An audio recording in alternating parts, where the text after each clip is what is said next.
Hello, everyone. It is the Prophet Michael David, aka Aries. I know it's been over a week since I last spoke to you, which is the longest drought since I started this YouTube channel, but I have a very good reason.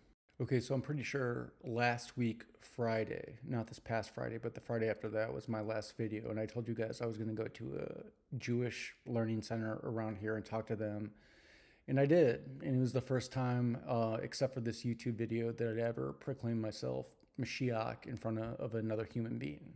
Unfortunately, it did not go as the way that I wanted to.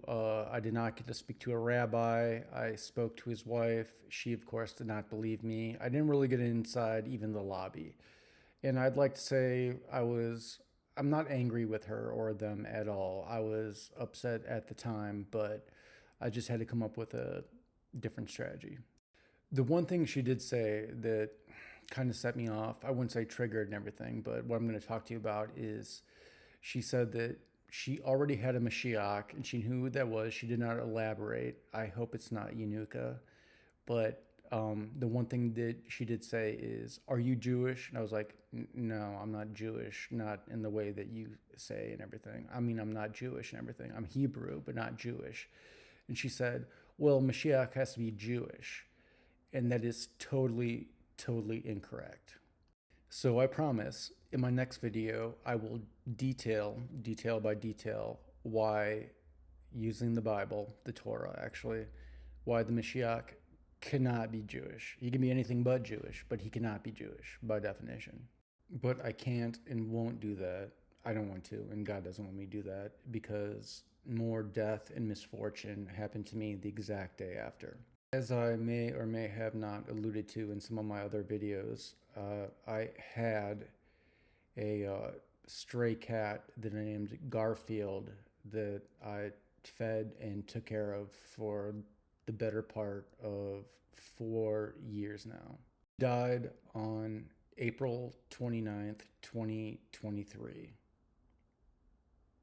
I'm not sure why I'm adding this right here, except God wants me to, but it also added two more 45s, or one more 45 and one more I thought of, because I knew I would have to wear my black sheep suit here when I was doing this. April 29th was actually my due date, or maybe April 30th, but maybe April 29th was my due date in 1978. I was born almost 2 weeks late, as my mother would put it. So in mom talk, that's either 12 or 13 days, which means Garfield dying on April 29th was exactly 45 years from the date of my due date, or it could be 45 years in one day. The other 45 has to deal with my entire black sheep suit and my hat specifically. If you look at my hat, that's Green Bay Packers champions Super Bowl 45. If you can't remember that Super Bowl, it was about 10 years ago when I was living and working in Milwaukee. That was the one when the Green Bay Packers barely slid into the playoffs as the 6th seed, but then they ran the table. The other reason why I'm wearing my black sheep suit and not my red and black like Monday through Friday, or my other colors, green and gold and blue and stuff, on the weekends, I will explain the colors thing later, is that this black sheep suit is how God sees me, kind of. Her little black sheep. You know, it's the suit that I learned so much in and that I've worn the majority of the time when I'm here at the house in the past 5 years.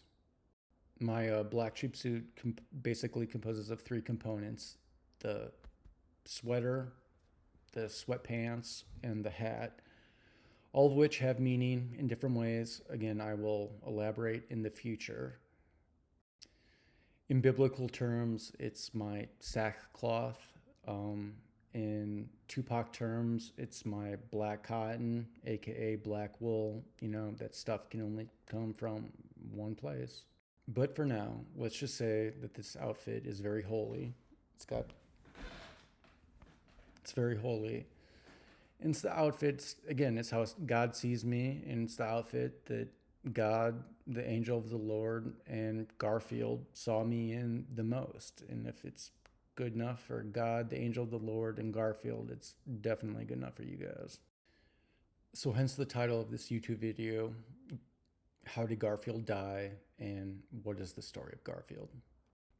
So, April 29th, 2023, not this past Saturday, but the one before that, I was going out to breakfast like I do most mornings, and my house sits on a corner lot. So, I was about to turn left on a pretty busy street that I live right off of, and I saw an orange tabby cat to my left, right on the edge of my yard, that was not moving. Instantly, to be honest, I knew it was Garfield, but I just was in shock and didn't want to believe it. So I turned left, then did like a U turn on the nearest street that's at the corner lot of my place. So I was facing the same street, and then I looked out the passenger side to see the cat at the opposite angle, and he wasn't moving. Again, I knew it was Garfield, same shade, same size, and everything, but I was just in shock. So I went to the breakfast place, and I just sat in front of my coffee for like 10 minutes thinking about the cat, and I finally came to the conclusion and told the bartender, who I know real well. I kind of told her the story that I just told you, and I said, whether that cat is Garfield or another cat, I gotta go bury it. So I drove home, and just like my father did back in the day with our dogs and everything, I got a pillowcase from one of my pillows to act as a death shroud, and walked out to the dead cat, and I could tell by her tail, and then I walked around and saw the color of her eyes. She had really pretty green eyes, that it definitely was Garfield, and I could tell by how stiff she was that she'd been dead for, hours. I realized, because of the way that she died on the ground and how she was sprawled out, how stiff she was, that I was going to need another pillowcase as well. So I went in the house and got another pillowcase, and then I also borrowed a shovel from some construction guys that were doing some stuff across the street. So I wrapped Garfield in her death shroud, and I dutifully carried her to my backyard, and I dug a hole for her, and I buried her in a place where one of my trees had recently fallen down. It was kind of like a X marks the spot. I cried the entire time I was digging the hole, as I did for the next few days. It's one of the reasons why I haven't released a video for the past 7, 8 days. It's another reason why I haven't shaved for the past 7 or 8 days. After I got done burying her, I got down on my knees and prayed for her, that, God, an angel of the Lord, would treat her fairly in the afterlife. She was a good cat, and I loved her very much. And I know she loved me too, for a lot of reasons. The way she talked, the way she purred, but it took me years to do that. When she first met me, she was scared of me. I think I reminded her of the person that abused her and abandoned her in the first place. And so I have some pictures.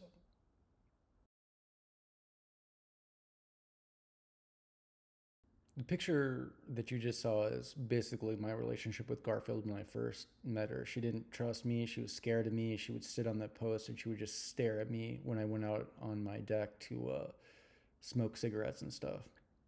But there was one singular day, I can't give you the exact day, back in 2021, during those 36 days, so between February 28th, 2021 and March 5th, 2021, where Garfield showed up on my deck one day when I was smoking a cigarette, and she had a huge bite in her back, about the larger than a quarter.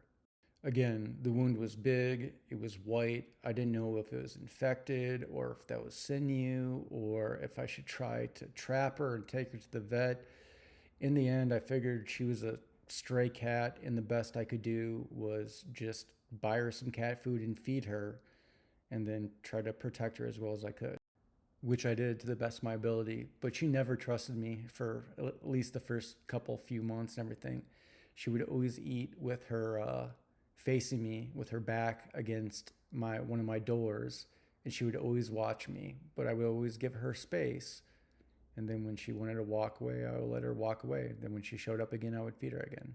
but she would never let me touch her, and she would never come inside my house. And it was a very formal relationship. But over time, that changed. And I realize now that I have to go into a longer Garfield story in another YouTube video because I'm running out of time. But let's just say we became very good friends. So now I'm going to show you some more pictures of Garfield, how she became. Okay, so as much as she didn't trust me or any human in the beginning, I swear these next pictures of her, she is not dead. This is not a dead cat. It's not like a snuff film and everything. She is just passed out on my deck in my house. It just shows you how much she trusted me and that she would sleep that deeply.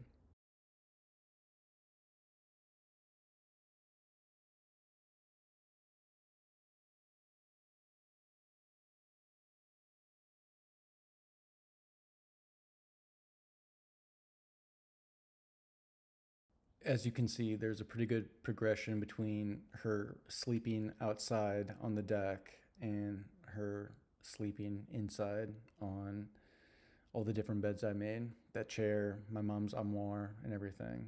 You could tell that she's asleep. Okay, lastly, I'm going to show you my favorite picture of Garfield, the one I'm going to get framed, and one that's hopefully the thumbnail of this YouTube video if I can figure out how to do it.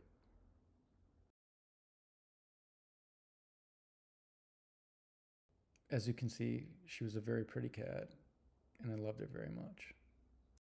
All right, I'm going to sign off for today, but I promise in the next video I will answer why Mashiach can't be Jewish, and then we'll get into other God stuff after that. As always, do not touch other human beings without their consent, aka don't hurt each other. And it's all about honesty. Lies are ticked down, aka try not to lie. All right, y'all have a good day or a good night. I'll talk to you later.